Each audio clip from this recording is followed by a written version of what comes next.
یا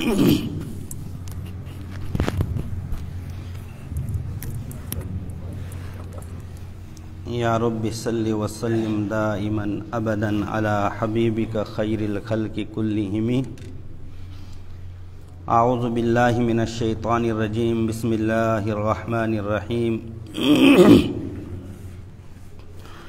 وَلُوطًا إِذْ قَالَ لِقَوْمِهِ إِنَّكُمْ لَتَأْتُونَ الْفَاحِشَةَ مَا سَبَقَكُمْ بِهَا مِنْ أَحَدٍ مِنَ الْعَالَمِينَ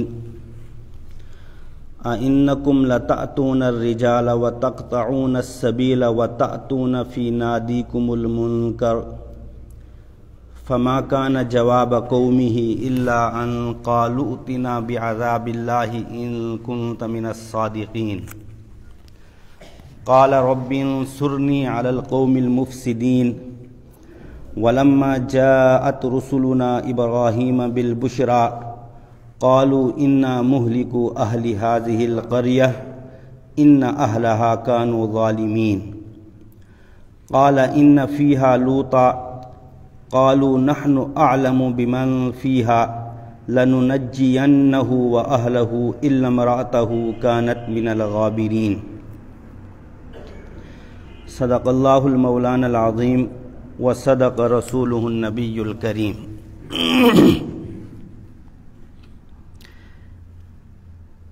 سورہ عنکبوت کی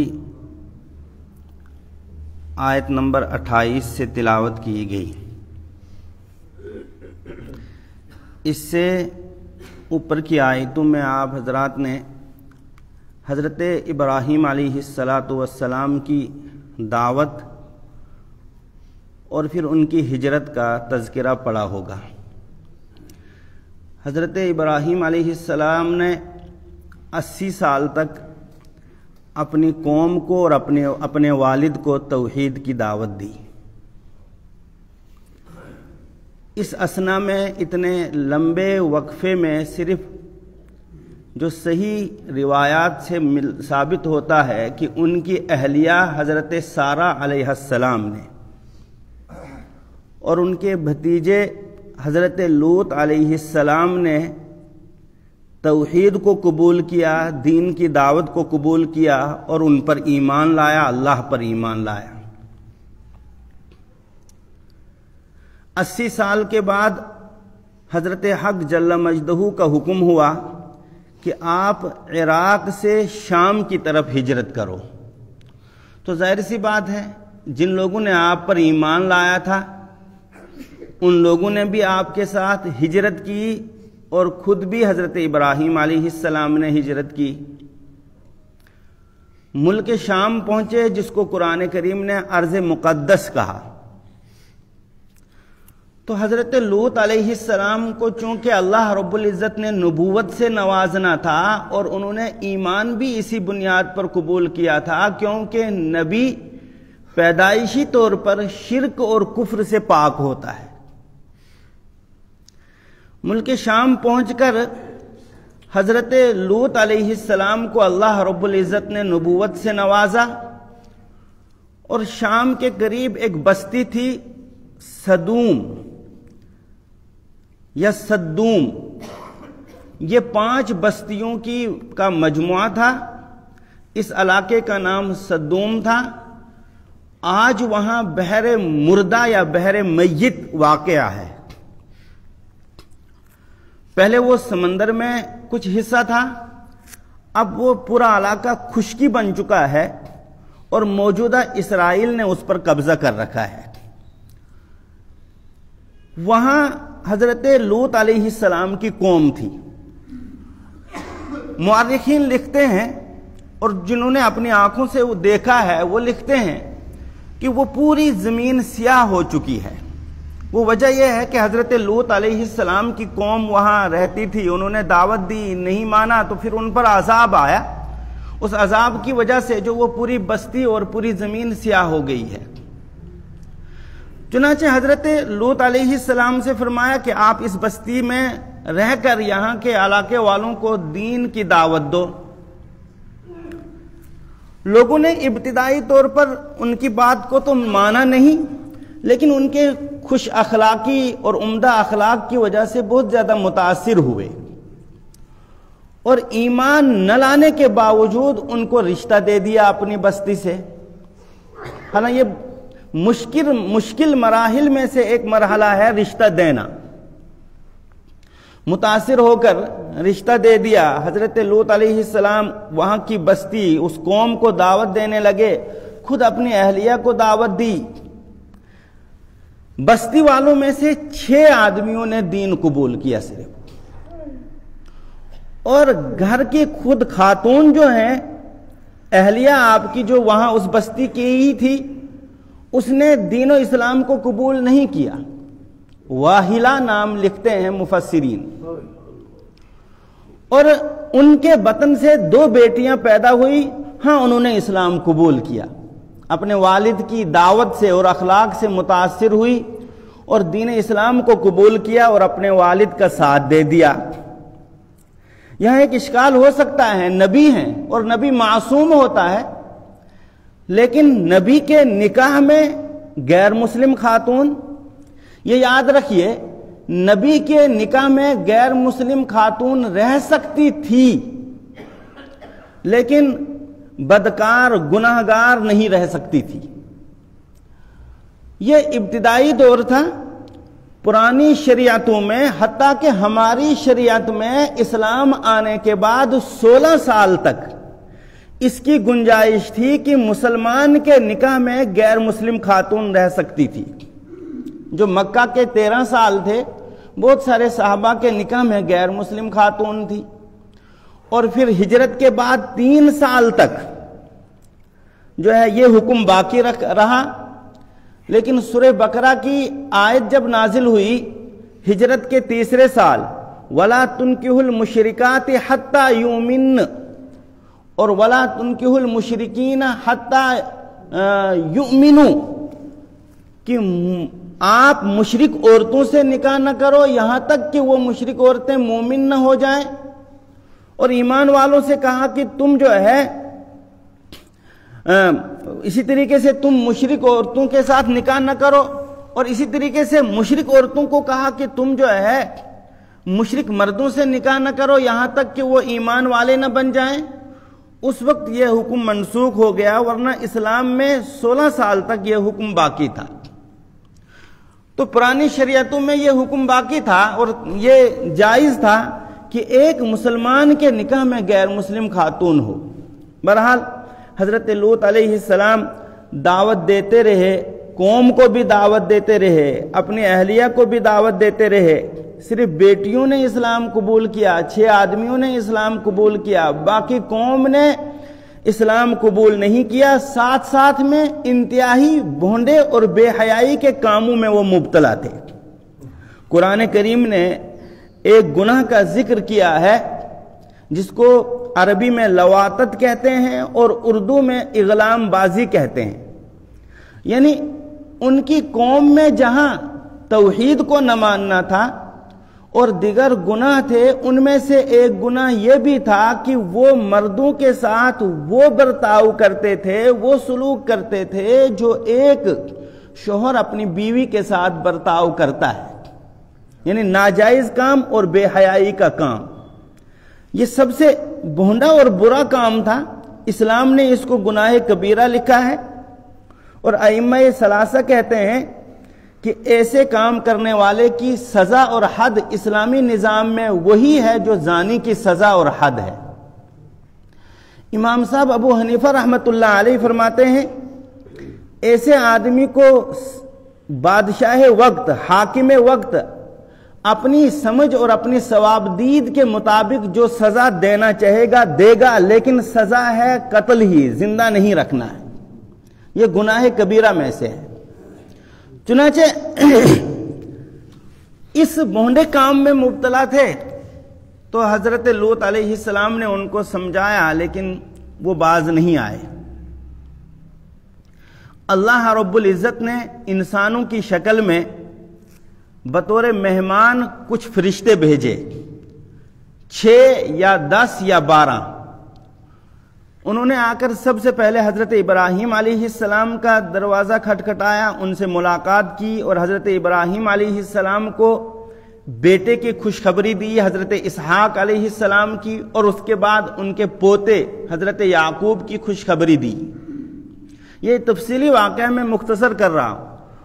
اور خوشخبری دینے کے بعد حضرت ابراہیم علیہ السلام کو یہ پتہ نہیں چلا کہ یہ فرشتے ہیں یا انسان ہیں۔ یہ ذرا غور کرنے کی بات ہے۔ حضرت ابراہیم علیہ السلام نبی ہیں اور جانتے ہیں ابو الانبیاء ہیں، وہ انسانی شکل میں آئے تھے، وہ سمجھتے ہیں کہ یہ انسان ہیں۔ ان کے گھر میں ایک بچڑا تھا، اس کو ذبح کیا اور گھر والوں کو تیار کرنے کا حکم دیا۔ بچڑا بن رہا ہے اور ادھر جو ہے حضرت ابراہیم علیہ السلام مہمانوں کے ساتھ گفتگو میں جو ہے مشغول ہیں۔ بچڑا تیار ہو کے آیا، دسترخوان بچھتا ہے اور کہا لیجئے بسم اللہ کیجئے، تو جو ہے یہ مہمان ہاتھ نہیں بڑھا رہے ہیں، کھانا نہیں کھا رہے ہیں۔ کہا الا تاکلون، کیوں نہیں کھا رہے ہو؟ فاوجس فی نفسہ خیفہ، حضرت ابراہیم علیہ السلام کے دل میں ایک خوف اور ڈر پیدا ہوا، کہیں ایسا نہ ہو یہ مجھے تکلیف پہنچانے آئے ہیں، میرے اہل و عیال کو تکلیف پہنچانے آئے ہوں۔ کیونکہ پرانے زمانے کے ڈاکو بھی کچھ آج کے مقابلے میں سنجیدہ ہوتے تھے اور کچھ ان میں شرافت ہوتی تھی۔ جس گھر کا کھا لیتے تھے اس گھر کو، اس گھر کے مالک کو، اس کے اعزا اور اقارب کو تکلیف نہیں دیتے تھے۔ تو حضرت ابراہیم علیہ السلام نے سمجھا کہ غالباً یہ تکلیف پہنچانے آئے ہیں، اس وجہ سے یہ کھا نہیں رہے ہیں۔ تو معلوم ہوا حضرت ابراہیم علیہ السلام کو نہیں پتا تھا کہ یہ فرشتے ہیں۔ اگر ان کو پتا ہوتا یہ فرشتے ہیں تو وہ یہ بچڑا تیار نہ کرواتے اور ان سے نہ فرماتے کہ آپ کھائیے، اور پھر ان کے دل میں خوف بھی پیدا نہ ہوتا۔ آپ سمجھ گئے؟ اور جس آدمی کو یہ معلوم نہیں ہے کہ یہ فرشتے ہیں یا انسان ہیں، یہ کھاتے کیوں نہیں ہیں، یہ کس غرض سے آئے ہیں، تو اس کو آپ اللہ رب العزت کے مقابلے میں عالم الغیب کہہ سکتے ہیں؟ عالم الغیب تو وہ ہے کہ جس کو پوری کائنات، جو ہوا، جو ہوگا، جو ہو رہا ہے، ساتوں زمینوں سے نیچے اور ساتوں آسمانوں کے اوپر جو کچھ ہو رہا ہے، وہ ایسے جانتا ہے جیسے میرے اور آپ کے سامنے یہ ہتھیلی ہے اور ہتھیلی کی یہ لکیریں ہیں۔ تو حضرت ابراہیم علیہ السلام نہیں جان رہے ہیں میرے پاس کون آئے، یہ قرآن کہہ رہا ہے۔ انہوں نے کہا آپ ڈریے نہ، لا تخف، سورہ ہود میں ہے، آپ ڈریے نہیں، ہم اللہ رب العزت کی طرف سے بھیجے ہوئے فرشتے ہیں۔ کہ یار فرشتے ہو تو کیوں آئے؟ کو خوشخبری دینے آپ کو بیٹے کی اور پوتے کی؟ کا خوشخبری دینے کے لیے تو ایک دو آدمی کافی ہیں، اتنے بڑے لوگ کیوں، اتنے زیادہ کیوں؟ قال فما خطبکم ایھا المرسلون، تمہاری مہم کیا ہے، تمہارا مقصد کیا ہے، تم کیوں آئے ہو؟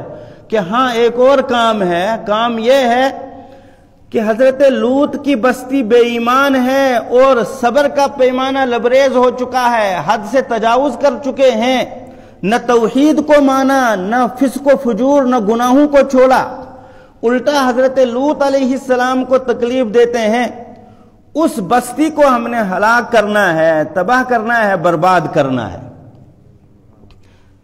حضرت ابراہیم علیہ السلام نے پوچھا کہ ہاں ٹھیک تو ہے بستی کو تباہ کرو گے، لیکن وہاں تو لوط علیہ السلام ہیں اور چند لوگ ایمان والے ہیں، اور ضابطہ یہ ہے کہ جو ایمان والا ہوتا ہے، اور جہاں پھر نبی ہو تو نبی کے ہوتے ہوئے عذاب نہیں آتا ہے، اور پھر جہاں ایمان والے ہیں تو ایمان والوں کو عذاب میں مبتلا نہیں کیا جائے گا، تو آپ کیسے کریں گے ان کو ہلاک؟ کہا ہاں ہم جانتے ہیں، حضرت لوط کو بھی جانتے ہیں، ان پر ایمان لانے والوں کو بھی جانتے ہیں، وہ محفوظ رہیں گے، اور وہ ان کے علاوہ دیگر بے ایمان لوگوں کو ہم ہلاک کریں گے۔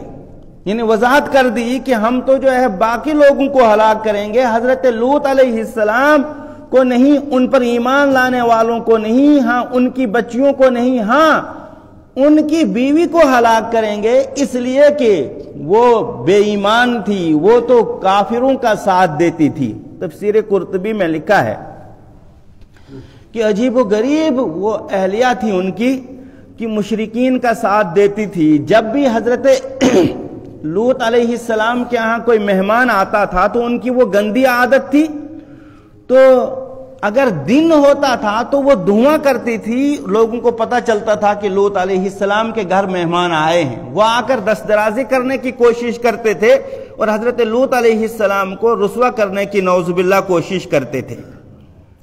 اور اگر رات ہوتی تھی تو آگ جلاتی تھی اور آگ جلا کر جو ہے لوگوں کو پتہ دیا کرتی تھی کہ لوط علیہ السلام کے گھر میں مہمان آئے ہیں، آؤ آپ پریشان کرو۔ ابھی میں قرآن کریم کی آیت پڑھوں گا کہ حضرت لوط علیہ السلام کے گھر میں جب مہمان آتے تھے تو اتنے بے چین ہوتے تھے، اتنے پریشان ہوتے تھے کہ اللہ اکبر، چہرے پر اس پریشانی اور بے چینی کے اثرات ظاہر ہوتے تھے۔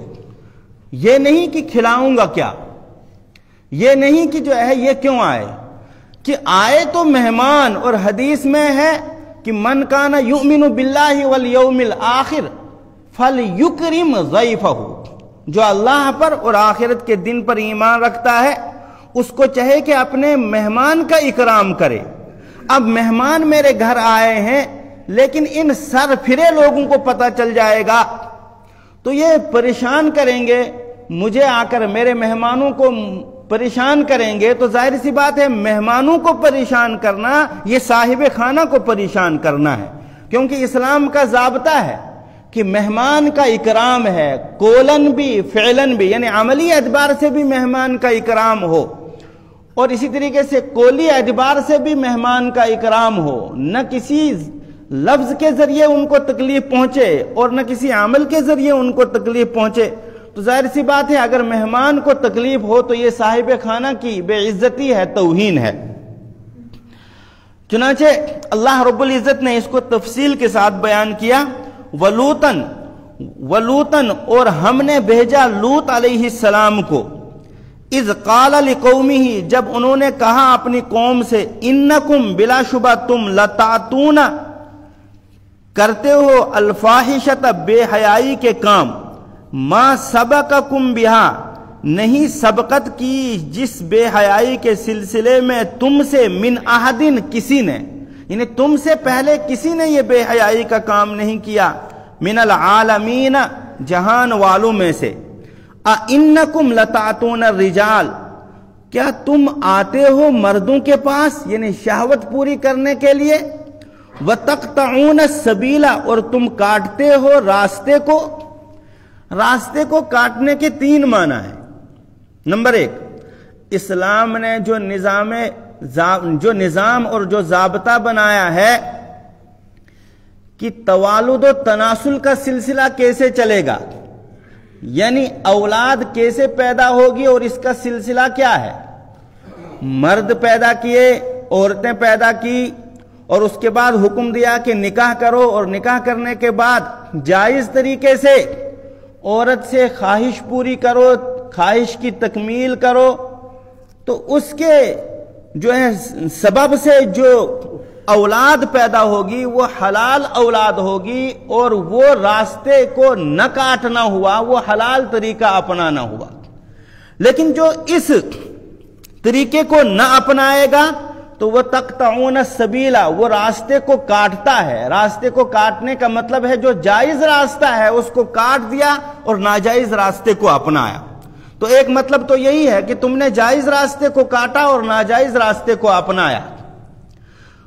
دوسرا، ان کی ایک عادت تھی، یہ ڈاکہ بھی ڈالتے تھے، یہ ڈاکو تھے، چوراہوں میں بستی سے باہر آ کر کھڑے ہو جاتے تھے اور لوگوں پر ڈاکہ ڈالتے تھے، مال لوٹ لیتے تھے۔ تو مطلب ہے وَتَقْطَعُونَ السَّبِيلَ، تم راستے کو کاٹتے ہو، ڈاکہ ڈالتے ہو۔ اب شریف لوگ ان راستوں کو نہیں اپناتے ہیں اس لیے کہ وہ ڈرتے ہیں کہ آگے ڈاکو بیٹھے ہوئے ہیں اور ڈاکو لوگ ہمارا جو ہے راستہ کاٹ دیں گے اور ہمارا جو ہے مال لوٹ لیں گے، لہذا جو ہے وہ راستے کو روک دیتے تھے۔ تیسرا مطلب یہ ہے کہ یہ اتنے بے حیا ہو چکے تھے، جب بے حیائی عام ہو جاتی ہے تو انسان ہر بے حیائی کے کام کو سمجھتا ہے کہ یہ عقل مندی کا کام ہے۔ یہ مجلسوں میں اور محفلوں میں یہ برا کام کرتے تھے، بس مجلس لگی ہوئی ہے، برا کام کر لیا، اس لیے جو ہے لوگ نہ ان مجلسوں میں آتے تھے، نہ چوراہوں پر آتے تھے، اس لیے کہ یہ چوراہوں اور مجلسوں میں یہ برے کام کرتے تھے۔ تو یہ تین معنی ہیں، وَتَأْتُونَ فِي نَادِيكُمُ الْمُنْكَرَ، اور تم کرتے ہو اپنی مجلسوں میں، محفلوں میں برے کام۔ فَمَا كَانَ جَوَابَ قَوْمِهِ، نہیں تھا اس کی قوم کا جواب، الا مگر یہ ان قالوا، انہوں نے کہا ائتنا، لے آ بعذاب اللہ، ہم پر اللہ کا عذاب، ان کنت من الصادقین، اگر آپ سچوں میں سے ہیں۔ دوسری جگہ ہے کہ انہوں نے کہا ہاں دیکھا بلی 100 چوہے کھا کر حج کو چلی، تم بہت زیادہ پاک باز ہو، یہ 6 آدمی ہیں، کل تک تو ہمارے ساتھ تھے، آج توحید کی دعوت دے رہے ہیں اور آج کہہ رہے ہیں برے کام نہ کرو، اور تم بہت پاک باز ہو، ایسے نکلو ہماری بستی سے، ان کو بستی سے نکال دو۔ ایک موقع پر یہ فرمایا کہ ان کو اپنی بستی سے نکال دو، ملک بدر کر دو، اور ایک موقع پر ان لوگوں نے کہا کہ اتنا بھی عذاب اللہ، لوط اگر تو سچا ہے تو عذاب لے آنا، جب عذاب آئے گا ہم ختم ہو جائیں گے، ہلاک ہو جائیں گے، اور اس طریقے سے جو ہے کوئی پرسان حال نہیں ہوگا، آپ سچے ثابت ہوں گے۔ یہ ان کی جرات تھی اور اللہ رب العزت کے مقابلے میں دلیری تھی۔ قالا، کہا ربی، حضرت لوط علیہ السلام نے، پروردگار انصرنی، میری مدد فرما، علی القوم المفسدین، فسادی قوم کے مقابلے میں۔ وہ مدد جو فرمائی اللہ رب العزت نے وہ آیت نمبر 34 میں ہے، بیچ میں واقعہ آیا حضرت ابراہیم علیہ السلام کے پاس ان فرشتوں کے آنے کا اور پھر خوشخبری دینے کا۔ وَلَمَّا جَاءَتْ رُسُلُنَا، اور جب آئے ہمارے بھیجے ہوئے فرشتے ابراہیم کے پاس علیہ السلام، بالبشرا، خوشخبری لے کر۔ وہ خوشخبری کیا تھی؟ بیٹے کی اور اس کے بعد پوتے کی۔ قالو، تو انہوں نے کہا خوشخبری تو سنائی، اور کیا مقصد ہے تمہارا؟ 1-2 آتے، یہ تو آپ 10 ہیں۔ قالو، انہوں نے کہا انا مہلکو اہلی ہذہ القریہ، انا بلا شبہ ہم مہلکو، ہلاک کرنے والے ہیں، اہلی ہذہ القریہ، اس بستی والوں کو۔ قریب میں بستی تھی یعنی سدوم، جو حضرت لوط علیہ السلام کی بستی تھی اور ان کی قوم کی، کہا اس بستی کو ہم نے ہلاک کرنا ہے۔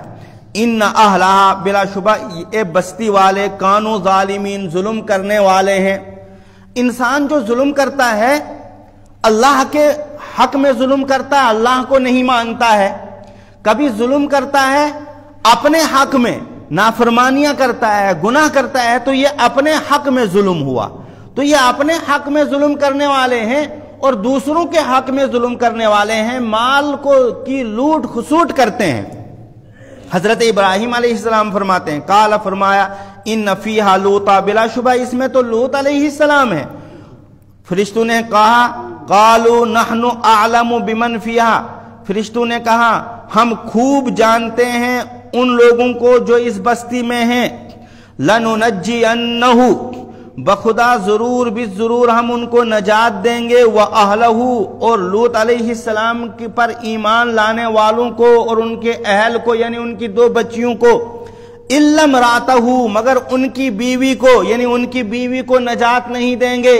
کیوں؟ اس لیے کہ وہ ایمان والی نہیں ہے۔ یہاں سے معلوم ہوا نبی ہے شوہر اور بیوی ہے اس کی، لیکن بیوی ایمان والی نہیں ہے، تو نبی بھی نہیں بچا سکتا ہے بے ایمان بیوی کو۔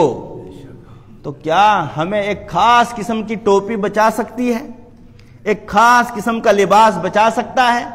ایک خاص قسم کا جو ہے کہ پگڑی بچا سکتی ہے کہ ہم قادری ہیں، ہم چشتی ہیں، ہم سہروردی ہیں، ہم نقش بندی ہیں، ہماری جو ہے خواجہ بختیار کاکی رحمہ اللہ کی طرف نسبت ہے، پیران پیر شیخ عبد القادر جیلانی رحمت اللہ علیہ کی طرف نسبت ہے، ہم اس خانوادے کے لوگ ہیں، ہم شیخ شہاب سہروردی رحمت اللہ علیہ کی طرف منسوب ہیں اور ان جیسا لباس پہنتے ہیں، ان کے ماننے والوں کی زیارت پر جاتے ہیں، جمعرات کو جاتے ہیں، جمعے کو جاتے ہیں۔ کہ یہ چیزیں ہمیں بچا سکتی ہیں؟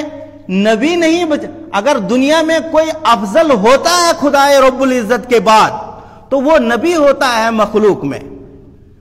یہ تو طے ہے کہ تمام انبیاء میں پھر افضل ہے محمد عربی صلی اللہ علیہ وسلم۔ لیکن اپنے اپنے دور میں سب سے زیادہ جانکار ہر نبی رہا ہے خدا رب العزت کے بعد، اور افضل بھی رہا ہے، برگزیدہ بھی رہا ہے، اور اگر کسی کی سفارش قبول ہوتی تو نبی کی ہوتی، اور کوئی اپنے خانوادے کو بچاتا تو نبی بچاتا۔ لیکن سورہ ہود میں اللہ رب العزت نے فرمایا حضرت نوح علیہ السلام سے کہ نوح اگر دوبارہ سفارش کی اپنے بیٹے کی جو ایمان والا نہیں تھا تو نبوت جو میں نے تجھے عطا کی یہ نعمت تو اسے میں لے لوں گا۔ اللہ اکبر۔ تو حضرت لوط علیہ السلام اپنی بیوی کو نہیں بچا پا رہے ہیں۔ مجھے ایک بات یاد آئی، جب آپ صفا کی پہاڑی پر دعوت دے رہے تھے لا الہ الا اللہ تفلحون، لا الہ الا اللہ کہو تو کامیاب ہو جاؤ، آپ کی پھوپھی آئی حضرت صفیہ رضی اللہ تعالی عنہا، انہوں نے ہی اسلام قبول کیا ہے۔ بس کہا پھوپھی مجھے آپ سے بہت محبت ہے لیکن میں آپ کو نہیں بچا سکتا ہوں، اگر قیامت کے دن ایمان اور عمل لے کر آئیں گی آپ تو آپ محفوظ رہ سکتی ہیں، بچ سکتی ہیں، ورنہ میں محمد تیرے کام نہیں آ سکتا ہوں، لا الہ الا اللہ محمد رسول اللہ پڑھیے۔ انہوں نے اسلام قبول کیا۔ اس سے آگے حضرت فاطمہ رضی اللہ تعالی عنہا جنت کی خواتین کی سردار ہیں، فرمایا فاطمہ کہیں ایسا نہ ہو قیامت کے دن سب لوگ عمل لے کر آئیں گے، ایمان لے کر آئیں گے، توحید لے کر آئیں گے، اور تو فاطمہ صرف محمد کی نسبت لے کر آئے گی، محمد تجھے بچا نہیں سکتا ہے جب تک نہ تیرے اندر لا الہ الا اللہ محمد رسول اللہ ہوگا۔ ساتھیو یہ غور و فکر کرنے کی آیت ہے کہ میں بچاؤں گا حضرت نوح کو، حضرت لوط کو، ان کے اہل و عیال کو، لیکن ان کی بیوی کو نہیں بچاؤں گا اس لیے کہ وہ ایمان والی نہیں ہے۔ کانت من الغابرین، وہ باقی رہنے والوں میں سے تھی، یعنی عذاب میں باقی رہنے والوں میں سے تھی یا پیچھے رہ جانے والوں میں سے تھی۔ اصل میں حکم ہوا تھا کہ لوط آپ اور آپ پر ایمان لانے والے لوگ اس بستی سے نکلیں، اور جو نہیں ایمان لائے وہ آپ کے ساتھ نہ نکلیں۔ چنانچہ ان کی اہلیہ نہیں نکلی، ظاہر سی بات ہے وہ بے ایمان تھی، اور جب اس بستی پر عذاب آیا تو جو ہے ان کے اہلیہ پر بھی عذاب آیا، اور 4 قسم کے عذاب آئے۔ سب سے پہلے اندھا کر دیا اللہ رب العزت نے ان کو، اور پھر اس کے بعد اندھا کرنے کے بعد ان پر آسمان سے پتھروں کی بارش آئی، اور تیسرا ایک چینخ حضرت جبریل امین نے ماری، اس سے ان کے کلیجے پھٹ گئے، اور پھر حضرت جبریل امین کو حکم ہوا کہ آپ اس بستی کو اٹھاؤ آسمان کی طرف۔ آسمان کی طرف اٹھایا اور آسمان سے زمین پر دے مارا، اور قرآن کریم نے اس کو بیان کیا ہے والمؤتفقۃ، یعنی وہ بستیاں جو پٹکی ہوئی ہیں آسمان کے قریب لے گئے اور زمین پر دے مارا۔ وَلَمَّا جَاءَتْ رُسُلُنَا، اور جب آئے ہمارے بھیجے ہوئے فرشتے لوط علیہ السلام کے پاس، سِیءَ بِهِمْ، تو وہ غمگین ہوئے ان کی وجہ سے، وَذَاقَ بِهِمْ زَرْعًا، اور وہ تنگ دل ہوئے ان کی وجہ سے، وَقَالُوا، اور انہوں نے کہا، یعنی حضرت لوط علیہ السلام کو جب وہ دست درازی کرنے لگے، جو ہی وہ وہاں پہنچے نا جوانوں کی شکل میں، تو قوم پہنچی اور تکلیف پہنچانے کی کوشش کرنے لگی۔ قالوا، کہا، لا تخف، مت ڈریے، ولا تحزن، اور غمگین مت ہوئیے، انا منجوک، ہم آپ کو نجات دیں گے، وَأَهْلَكَ، اور آپ کے اہل و عیال کو، یعنی جو ایمان لانے والی بچیاں ہیں اور ایمان والے لوگ، إِلَّا امْرَأَتَكَ، مگر آپ کی بیوی کو نجات نہیں دیں گے، کانت من الغابرین، وہ پیچھے رہ جانے والوں میں سے ہے۔ پیچھے رہ جانے والوں میں سے یعنی اس پر عذاب آئے گا، ہلاک ہو جائے گی تیری قوم کے ساتھ۔ اِنَّا مُنزِلُونَ عَلَىٰ أَهْلِ هَٰذِهِ الْقَرْيَةِ، اِنَّا بلا شبہ ہم منزلون نازل کرنے والے ہیں، أَهْلِ هَٰذِهِ الْقَرْيَةِ، ان بستی والوں پر، رجزن، سخت قسم کا عذاب، من السماء، آسمان سے، بما کانو یفسقون، بما کانو، اس وجہ سے جو وہ یفسقون، نافرمانی کرتے تھے، اطاعت سے نکل جاتے تھے، اور حد اطاعت جو تھی اللہ کی فرما برداری اور رسول کی فرما برداری، اس کو نہیں مانتے تھے۔ وَلَقَدْ تَرَكْنَا مِنْهَا آیَةً، اور البتہ تحقیق چھوڑا ہم نے باقی، منہا، ان میں سے، آیتاً، نشانیاں، بینتاً، واضح، اور لقد البتہ تحقیق ترکنا باقی رکھا ہم نے، ایک ترجمہ یہ بھی ہے باقی رکھا ہم نے، منہا ان میں سے آیتن نشانی بینتن واضح، لقوم یعقلون اس قوم کے لیے جو عقل رکھتی ہے۔ آج بھی جو علماء وہاں گئے ہیں جنہوں نے پھر تفسیروں میں لکھا ہے اور اپنی کتابوں میں لکھا ہے کہ آج بھی اس بستی کو دیکھ کر ڈر لگتا ہے، وہ جو ہے بالکل سیاہ زمین ہو چکی ہے، بہت عرصے تک وہ سمندر کے اندر رہی، لیکن اب جو ہے وہ علاقہ خشک ہو چکا ہے۔ نہ بے عقل قوم اسرائیل نے جلدی جلدی اس پر قبضہ کر لیا کہ یہ میری زمین بن جائے گی، ورنہ تو وہ زمین عذاب اس زمین پر نازل ہوا ہے، اور سمجھدار لوگوں کو وہاں خود احساس ہوتا ہے کہ یہاں اللہ کا عذاب نازل ہوا ہے، یہاں نافرمان قوم رہتی ہے، یہی نشانی ہے، اور عقل والوں کو ہی نشانی سمجھ آتی ہے۔ بے عقلوں کے سامنے ہزار باتیں بیان کی جائیں تو وہ نہیں سمجھتے ہیں، وہ قرآن کریم کی آیت کو نہیں سمجھتے ہیں، تو نشانیوں کو کیا سمجھیں گے؟ اللہ رب العزت ہمیں کہنے سننے سے زیادہ عمل کی توفیق عطا فرمائے۔ سبحان ربک رب العزت عما یصفون وسلام علی المرسلین والحمد للہ رب العالمین۔